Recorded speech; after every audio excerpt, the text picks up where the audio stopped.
welcome to the Point. It has been nearly a year since Congressman Peter Meijer took office. He joins us on this week's show to talk about some of those experiences. And Congressman, thank you for being here. It seems a little impossible to me that this year, with all of its challenges, has already sped by. And for you, first year in Congress, which was anything but normal. Talk to me about, as you look back over this past year, what it was like, understanding that you may have had a perception of what it was going to be like, but you've never served, so it was going to be a new experience anyway. But it almost certainly, my words, not yours, was different than you anticipated. It's definitely, I think, fair to say not what any of us anticipated going in. A lot of members of Congress who've been there a very long time, put their hands on the shoulders of freshmen and say, well, it isn't always this way. But at the same time, this is all that we've known in our career, a moment of heightened political tension, a moment of just extreme partisanship, very little willingness to step across the aisle and to try to work to move things forward for the American people. When you think back of that moment of being sworn in, and then very rapidly thereafter, there was the January 6th insurrection there at the Capitol building. I talked to you on that day. You were in an undisclosed location as all of the members were trying to remain safe. It was a committee hearing room. It was a lot less exciting. Well, it wasn't like it was a secure location, no. But I guess the question is, how much did that set the tone for you in the early going? Because I mean, it was a one-day event, but it was a big event, and it certainly had to be on your mind. Yeah, I think when the Republican Party lost the Senate on January 5th with those 2 Senate seats in Georgia, and then obviously the attack on the Capitol on the 6th, I mean, both of those recalibrated expectations of the Democratic majority in the House, and obviously President Biden to be sworn in 2 weeks later, plus the new Democratic majority in the Senate. So that really got, despite having the Senate as a 50-50 body with Vice President Harris casting the tiebreaker, despite Speaker Pelosi having the narrowest majority that either party has had in the House since World War II, it really set the bar for ambitious attempts to enact transformational legislation, despite not having that electoral mandate. And then obviously on the 6th, that led to tremendous feelings of suspicion, of anger. It wasn't just, well, we disagree on policy. It was, for many of my colleagues on the other side of the aisle, blaming us for what they felt was a direct assault and an attack on their lives. And so it just across the board, whether it was on issues of policy and issues of trying to, through a partisan process, push forward legislative items, or just that feeling of safety and a complete lack of decorum, it set the bar. The January 6th Commission continues to hold hearings, and we are taping a little in advance because of the holidays here. But in the past week, as we sit here and speak, there were some text messages that were revealed that showed that some members of Congress were texting Chief of Staff Meadows during that fateful day in Washington that were indicating that they wanted the president to do something or say something. Given what you know about the commission, is it going to be able to bring some type of clarity to what happened that day? Or are there too many people unwilling to participate? I think that's an unknown at this point. To be clear, I supported the Bipartisan Independent Commission. That would have been a body removed from Congress, patterned after the 9/11 Commission. I did not support Speaker Pelosi's Select Committee approach, which was more modeled after the Benghazi Commission, and that's a much more, or Benghazi Committee, excuse me, that's a much more partisan stacked deck. I think it's critical that we get to the bottom and explain to the American people what happened. I think one of the challenges is you have Department of Justice investigations that are focusing on criminal behavior, and you've had some Senate committee investigations or other congressional investigations much more narrow in scope. But those things that don't rise to the level of criminality, but I think are still important for us to understand so we ensure that never happens again. That's what I hope that this Select Committee will ultimately achieve. But again, I will judge it on its actions and on the merits of those actions. For example, Steve Bannon, he refused to comply with the committee. That was a direct affront to Congress's subpoena ability and their power of inquiry. So I voted to hold him in contempt. former Chief of Staff Meadows, had plausible executive privilege arguments that were still being meted out in the court, including Trump v. Thompson, a case that is ongoing to determine whether or not President Biden can retroactively release items of executive privilege. That is an open question that will have a long-lasting bearing. And Mark Meadows refused to appear in person to testify, instead invoking executive privilege in a letter. So he cited a concept called absolute testimonial immunity, which the courts have ruled he would not have as a former executive branch official. At the same time, he had complied and released thousands of pages of documents. So ultimately, as a judgment call, I did not vote to hold him in contempt because of those ongoing litigation around executive privilege and owing to his prior cooperation up until that cooperation, I hope, temporarily ceased.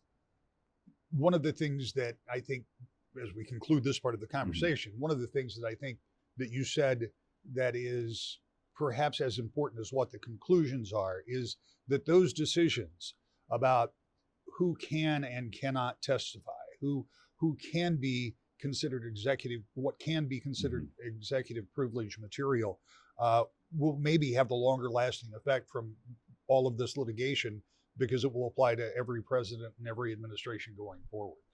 I want to change gears a little bit, and this is one that has impacted, I would think it would be fair to say, every single person in the country, most people in the globe, and that's supply chain. You and some of your colleagues have advocated using, as I read it, what it felt like the full resources of the federal government to figure out what the heck's going on with the supply chain. What do you want the government to do? What do you want the Biden administration to do? Well, I'll start with saying what I don't want to have happen, which is just to have a policy of rampant protectionism. I think what we really need to be focusing on is how do we do away with some of the more calcified and rigid parts of our economy that are the legacy products of prior bad policies. If you look at some of the issues around our ports, we have some of the least modernized and most inefficient ports in the Western world and the developed nations, because we still have a tremendous amount of fealty to labor programs that were set up in the mid-century. Right? We have the fewest 24-hour-a-day, 7 days a week ports of any developed nation. And so our ability to respond in a flexible manner is very much hampered. It is almost impossible, or it's exceedingly expensive to dredge new ports, almost impossible to build a new deep water container port in the US because of rigid policies like the 1970 National Environmental Protection Act and what that does on the processing and permitting side. So we need to be looking at how we can be more flexible on that. In addition, when it comes to private sector supply chain items, one of the bills that I was able to get passed in the Science Committee is focusing on state-level databases that will be accessible to private companies, where they can consolidate a lot of their supply chain information, because a business may know who their supplier is, they may know their supplier's supplier, but given the complexity of our current operating environment, you can have sub-suppliers that go 10 or 15 levels deep. And so as companies are making purchasing decisions, being able to see what suppliers are incorporating more domestic parts, because that's reducing that exposure to uncertainty around transatlantic shipping, around container prices, around outbreaks that are occurring in places around the globe. So getting that degree of transparency will hopefully lead to some reshoring of manufacturing, but more importantly, reduce that risk that companies are exposing themselves to that's resulting in this boomerang impact. When you talk about reshoring of manufacturing, obviously that's a longer time frame process. But do you think that, for example, in semiconductors, which has been a focus for the automotive industry, and it appears that there are already some moves that are being made to do that, is that something that we can do and still be competitive by bringing some of those things back from markets that may have lower production costs? Yeah, well, when it comes to semiconductors, I think there's very fair criticism that we are embarking on a policy of subsidization. Now, every single country that manufactures semiconductors subsidizes that industry heavily. It is essential for competitive advantage. It is something that it is a vulnerability that we've been exposed to and that we've really found quite impactful. Specifically the auto industry and what that's done to having acres and acres of automobiles that are finished just waiting on a $20 chip in order to finally be complete. So I view that as a national security imperative. I am against subsidization as a general concept, but in this area, we need to do everything we can to make sure that we have independence here. And also because if you have semiconductor supply chains abroad, not just accessing that material, but the ability of an adversary to get into that most integral component when it comes to sensitive electronics, that also poses a national security threat. So there's multiple reasons why we should be trying to onshore that, both for independence and national security reasons. We've got a lot more to talk about. In fact, one of the things we talk about when we come back is the National Defense Authorization Act and how that applies to Afghanistan, a place you know well, where you've been. And we'll also talk a little bit about what the process is ongoing of getting people in that country who helped our troops over a 20-year period that still haven't been able to get out of the country. We'll talk about all of that more next. To the Point.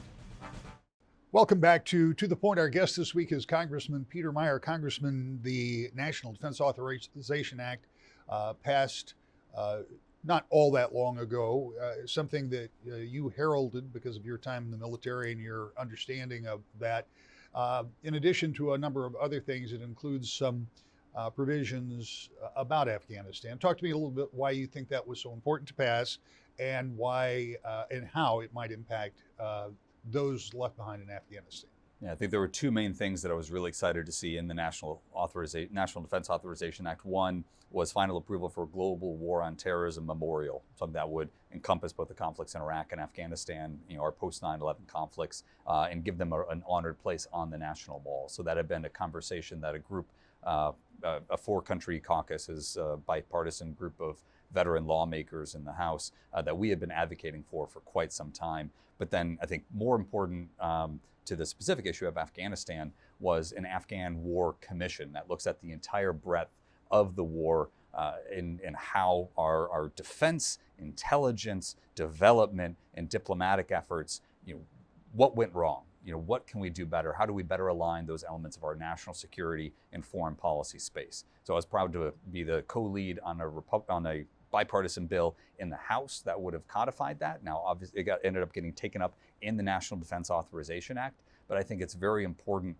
that we look at that entire breadth, that we make sure that the failures that were committed are not repeated, because obviously after spending trillions of dollars, losing thousands of lives, and winding up in a situation today where the Taliban control more territory than they did 20 years ago, it is imperative that we learn those lessons for our policy going forward. We've talked about this many times. You brought it to my attention months ago, and it still is an ongoing issue. And that is, there were a number of people, some were interpreters, but there were a number of people that helped in a lot of different avenues over the 20 years that we were in Afghanistan. People who are from Afghanistan, who were working with the United States. And when our country withdrew, and I think most people saw that as a rather chaotic situation, when our troops withdrew, many thousands were left behind. I know your efforts are ongoing to try to get folks out of there, but what is the process now? Yeah, so we successfully evacuated during that August 15th to August 30th timeframe roughly 77,000 folks from Afghanistan. Now that included around 5,000 American citizens, another 4,000 or so permanent residents. Roughly half of that group that was evacuated were individuals who had supported the intelligence community in some capacity. They were very successful at evacuating their personnel and their assets, people who were at mortal risk because of their service and work for the United States. But one of the biggest groups that we failed to get out were the interpreters who were qualified for a category called the Special Immigrant Visa Program. This is something I've advocated for a very long time, that presidents of both administrations have not treated seriously or have sought to slow roll. And we probably only got out less than 10% of the individuals who qualified under that. Right now, there are tens of thousands of folks who are in safe houses that are being protected, and they are pending evacuation. But the State Department has been incredibly slow in conducting that. There are people in safe houses right now that I know personally that we've struggled to get any significant action on behalf of the State Department or the Biden administration, because in their view, Afghanistan is something they just want to leave behind. It is a distraction from their efforts to pass significant domestic legislation. It is an open wound that they would rather just bandage over and let fester than actually treat and solve. And so that has been incredibly dispiriting. It is sad to see it slip off the front pages, especially as Afghanistan right now is undergoing significant food insecurity. The risk of famine this winter is incredibly high. And instead of ensuring that we don't have hundreds of thousands or even millions of Afghans starving to death in the next few months, the Biden administration is turning their back on this issue. Is there anything that you can do? I mean, I don't know if people understand kind of the very slow, very difficult process of getting a big government department like state to react. Is there anything that Congress can do to encourage that? So we had a bipartisan letter earlier this week imploring the Biden administration, obviously not to support the Taliban and to make sure that steps are taken, the money doesn't go to them, but to say a lot of the aid programs that were in existence before, that spigot just turned right off. And when it comes to providing food, when it comes to potentially paying for teachers' salaries so that kids can get back to school, so that girls can get back to school, when it comes to supporting medical facilities, that is helping the people. That's not helping the new Taliban government.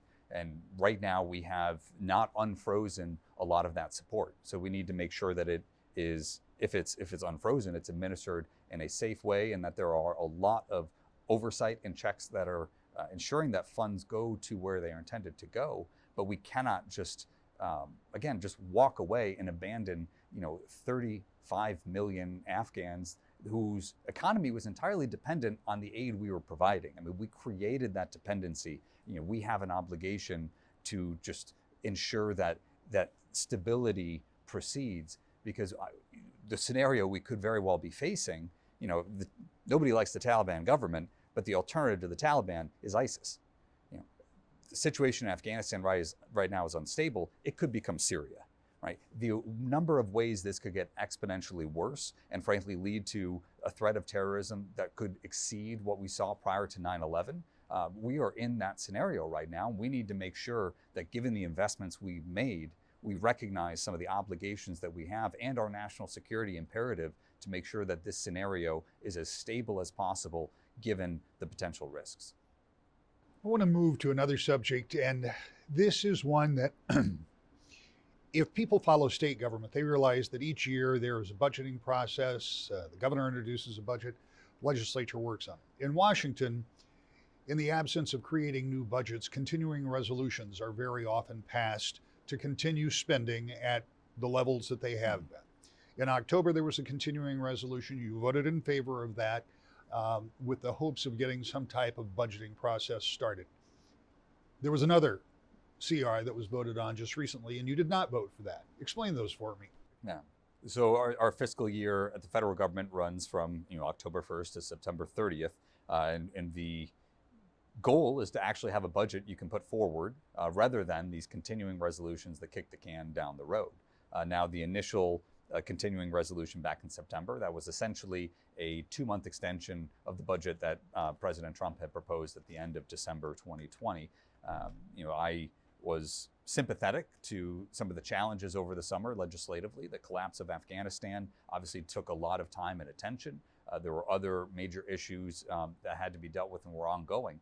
And took Speaker Pelosi at her word that there was a 2-month window that needed to be created in order to accomplish this budgeting process. Instead, that entire 2 months was consumed by trying to continue to get Democratic consensus on their Build Back Better, 3.5 trillion, 1.75 trillion, 1.5 trillion, massive program. There was that consumed things, as did efforts to pass the bipartisan infrastructure framework. So instead of focusing on what is our constitutional responsibility of passing a budget, instead of concentrating on that, she focused on almost exclusively purely partisan priorities. And so when it came time to make a determination on whether or not to pass a continuing resolution in December, I said no, right? You had that time. We gave that time. There was flexibility baked in. I mean, this is not the way to run a railroad. This is not effective management, but that is what living in the minority in the House of Representatives in 2021 is like, sadly. You mentioned Build Back Better. We know it's out of the House, and as we speak, the Senate is still pondering, and the calculation is that it probably will not. I guess it's possible it could, but it has had so many incarnations. But as it exists now, what is your objection to Build Back Better, as I know you and many of your colleagues have some big problems with that legislation. Yeah, well, we can start with the process. So budget reconciliation is inherently a partisan process. It has some restrictions on what you can include. The Senate parliamentarian just ruled yesterday that some of the immigration provisions, which we all knew would not have survived what's called the Byrd rule in the Senate, because budget reconciliation has to focus on budgetary impacted items, that got stripped out. So they've tried to really assemble, and when I use the term partisan grab bag, that is quite literally what this is. It is, we've thrown everything at the wall. We'll see if it sticks both on the revenue generating side and on the expenditure side. So the process itself has been just terrible. It has been negotiated between Speaker Pelosi, Leader Schumer, maybe the Progressive Caucus, Joe Manchin, and President Biden. This is not anything that was intended to gain an ounce of Republican support, by design. But then you look at the way in which the funding occurs. This is an 8-year bill. Over a 5-year period, it's about, over an 8-year period, it's around $200 billion in deficit spending. Over a 5-year period, it's $800 billion. And that's because there's a lot of proposals that last for a year or 3 years or 5 years, but that are paid for over 8. Now, the Congressional Budget Office just put out a report on if all of those temporary programs were made permanent, which is how Democrats are communicating and talking about them, and which is the expectation. I think it was Milton Friedman that said there's nothing more permanent than a temporary government program. You don't extend the child tax credit for 1 year and then say, good, we're done. The intention is that these are all made permanent. Over that 8-year horizon, with these programs made permanent, it is over $3 trillion in deficit spending. So the magnitude is extraordinary.